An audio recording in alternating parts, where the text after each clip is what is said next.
We've got to go across live to the United States of America to Sebastian Gorka, to be precise, strategist to President Trump, host of America First, the podcast, host of a wonderful radio show which I appear on from time to time when he grants me permission.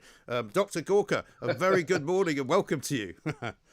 Greetings, Generalissimo Graham. Great to be back. Listen, fantastic news that we've got the first debate tonight. I think we've all been waiting for this moment. It will be a bit weird because there isn't an audience that President Trump can play to. But I mean, after his little aside about Prince Harry earlier on this week, I think we all agree that he could be up for some very funny asides to Mr. Biden.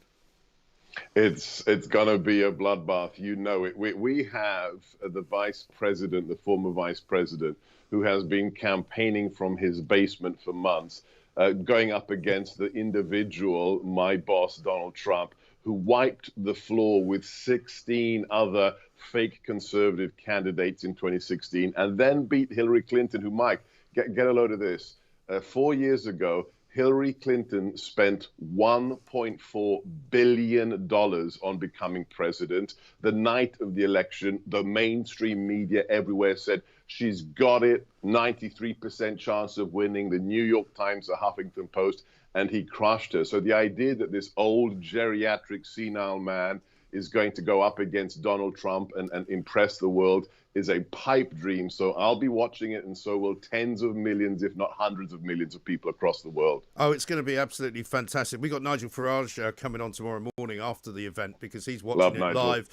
He's a fantastic fan of Donald Trump. In fact, he's written a piece today in the Daily Telegraph talking about how Donald Trump is a man that he's got to know over the last 4 years, and he's a great man. And people misunderstand him. You know, those who don't like him will never like him, but those who do like him will vote for him.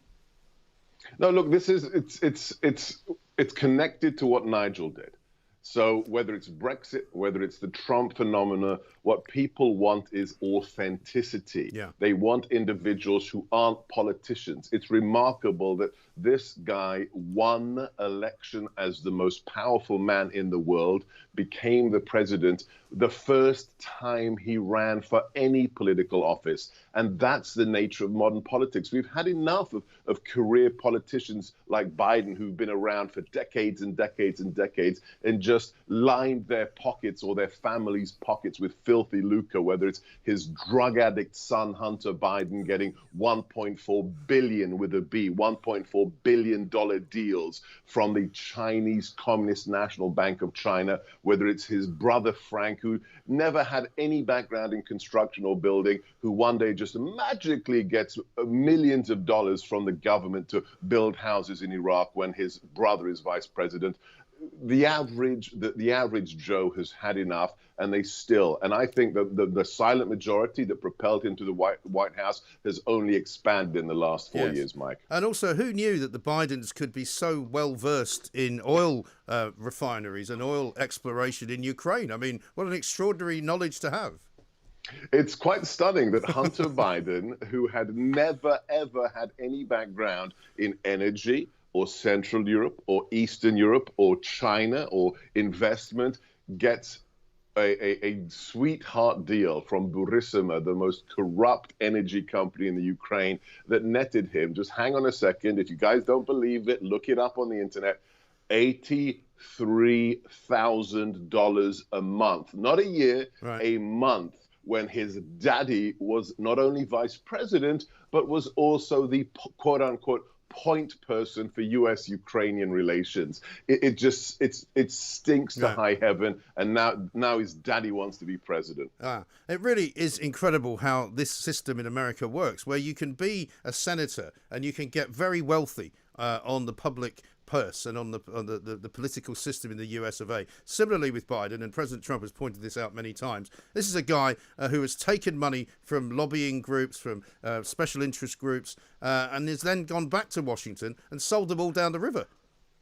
Yeah, so this is the guy, although he left there when he was a child, who sells himself as the kid from Scranton, this hard scrabble working class part of Pennsylvania that's full of coal miners. He appeals to the people that he grew up with, as he is selling them down the river, going on record saying, not only am I going to stop fracking, but we have to get rid of all fossil fuels, literally killing their jobs. And then at the same time saying, China's great. They're not a competitor. We should outsource more of their jobs, which is exactly why we elected Donald Trump in 2016, because of the tens of thousands of Americans, what Donald Trump calls the forgotten men and women who had been crushed by the outsourcing of American economy by the elite. So this is, this man is a cipher. He's an empty shell. And tonight's debate with Donald Trump, it's going to be a sight to see, Mike. I'm assuming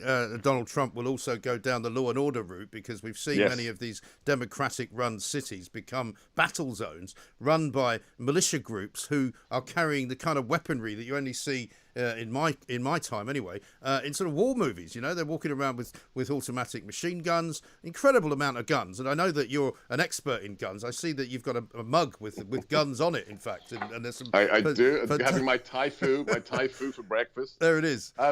Yeah. So I mean, but it's incredibly lawless in parts of America, which are controlled by the Democrats, and Biden has not been good at kind of denouncing all that. We have had violence on the streets of America now for more than 3 months. It took until last week for sleepy, creepy Biden to say it's a bad thing. Why? Because all of these states, all of these cities where the violence is occurring are run by his buddies. Whether it's Seattle, whether it's Portland, whether it's the streets of Baltimore, these are Democrat strongholds. And in the last 3.5 months, the figures are shocking.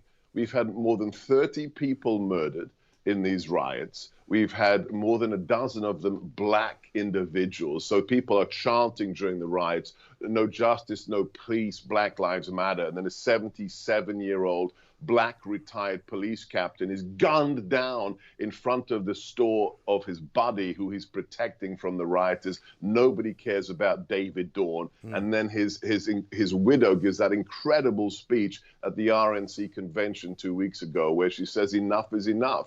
My husband's life mattered as well, and he was black. And the latest figures from the insurance industry, Mike, $3 billion worth of damage, the arson, the rioting, the looting, and people were obsessed about the Chinese virus and Corona and getting America back to work. But I think it's going to be like Nixon in the 70s. I think in 34 days' time, this election is going to be about law and order. Yeah, and what will Biden come at President Trump with? No doubt he'll be quoting the New York Times article about income tax, which I don't think many people give a stuff about. I mean, what will he come at him with? He'll come at him with the lies, the propaganda, the Charlottesville, the fine good people on both sides, with the president did not say about the neo-Nazis who he condemned roundly when that protest occurred. He'll come back with the fake news industrial complex. He'll probably go after the president's finances, which is really quite interesting, because if you read I printed it out for my show yesterday. The New York Times hit on the president, if you print it out, is 54 pages long. A newspaper article. Wow. This is how desperate they are. And it's exactly the same story that was published in 2016 that says the president, yes, because he had 2 tough years, didn't pay a lot of taxes. But the prior 3 years, the president of the United States paid $74 million worth of taxes. Would you like to be that successful, Mike, that you end up paying the Inland Revenue $70 million in taxes? I think if I had that kind of money to pay the Inland Revenue, I'd go and buy my own private island, I think, and I wouldn't have to pay them anything. Because people forget, of course, that, and Biden's one of these people, because he's only ever had free money. He's only ever had public money. He's only ever managed to organise deals for himself and his family because of his position as a public officer in the public sector. They don't understand business. They don't understand people like Trump. No, the question isn't how a billionaire like the president loses money once he becomes a politician. It's how a politician who's only ever suckled at the teat of the taxpayer becomes a multi-millionaire. Yes. That's the question. I mean, it's the reverse math. The president of the United States, maybe your listeners don't know this, or your viewers, since he became president, a lot of his businesses are suffering because he's recused himself from involvement there. Right. He's handed them over to the kids. Every quarter, we have a little ceremony here at the White House, and the president officially donates his government paycheck as president back to the U.S. taxpayer because he says, I'm not taking a dime. I mean, can you imagine a politician saying, I'm not going to live off the taxpayer? That's what he's been doing for 4 years. Right, exactly right. Well, I'm glad you told me that, because I don't think anybody knows that, certainly on this side of the pond. The other great one, of course, at the moment is, as you quite rightly pointed out, Sleepy Joe. He's not all there. I wonder if he will know where he is when he walks out onto that stage later on tonight. But, I mean, the president's asking whether he should take a drug test or not. We are fully behind the president as to his suggestion that there should be a drug test for both of the speakers tonight. Think about this. We had the events here of the Breonna Taylor case last week in Kentucky, where a woman was killed when a warrant was being executed against her former drug dealing boyfriend, and she got killed. Afterwards, massive riots across Kentucky. It became the front page issue. Joe Biden's campaign, the day of the decision about the prosecution of the police, at 9:20 a.m., they call it putting a lid. When they close the campaign for the day and their candidate isn't going to talk to the press, Joe Biden's campaign put a lid on that day at 9:20 in the morning. You've never seen anything like it. The president has done, 6 rallies in the last week across the nation, and Joe Biden's getting his cup of Horlicks and getting back to bed at 9 a.m. Right. It's incredible. I was going to say, is he making that same mistake that Hillary Clinton made when she didn't visit a couple of the big swing states because she thought she was going to nail them anyway? Ohio, I think, was one of them. Has Biden also done that, or is he trying to make sure he doesn't make those mistakes? He has no ground game. The Trump campaign has knocked on more than 2 million doors in the last few months. The Democrat campaign has done no physical outreach. He has these weird artificial press events with 6 people in the room.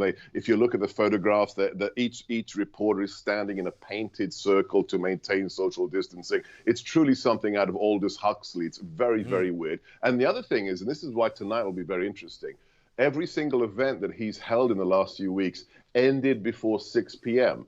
You couldn't see Joe Biden do an event in the evening, which is also associated with certain issues of cognitive capacity. So when we have a live debate tonight starting at 9 p.m., who knows what gaffes he's going to make, like confusing his sister with his wife, thinking that Super Tuesday is on Thursday. It might be a bit like Monty Python. You never know. It might be fun. It could be. Listen, I think you'll get great ratings for it. Whoever is putting it on, everyone wants to see this because it's what we've been waiting for all this time, because it's very clear that Biden, from his own conference, from the Democratic National Convention, was all over the place then. And I said at the time, and I know that some people were looking at me slightly sideways, that his voice didn't sound right. He sounded like it was, his speech had been somehow, voiced by a younger Joe Biden. That kind of thin voice, and I think I said this on your show, had kind of disappeared. And so he's a very odd character.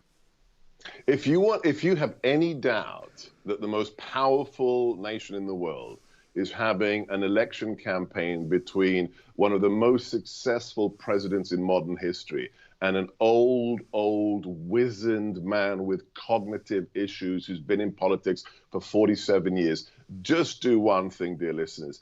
Go online and go to YouTube and search a video of Vice President or Senator Biden giving a speech 5 years ago or 10 years ago, and then watch a speech from today.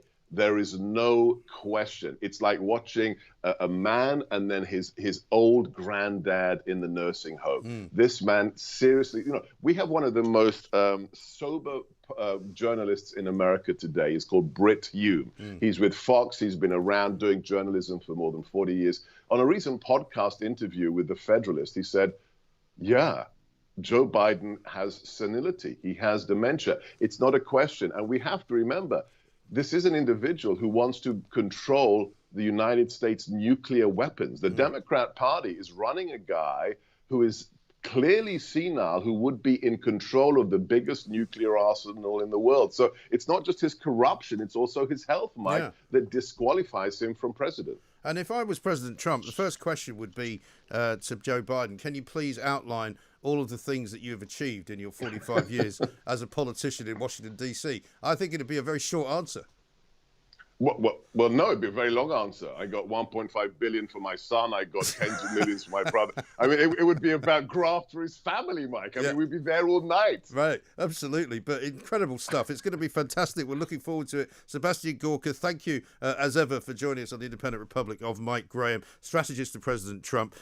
Don't miss it tonight. It's going to be on. You have to stay up late. We'll be covering it all in the morning with Nigel Farage, leader of the Brexit Party. It's going to be quite a remarkable event. The first proper political presidential debate between President Trump and Joe Biden. It's in the early hours of this morning. We'll be bringing it to you, I'm sure, here on Talk Radio. But tune in tomorrow morning for the proper analysis of it all as it happens, of course, as well.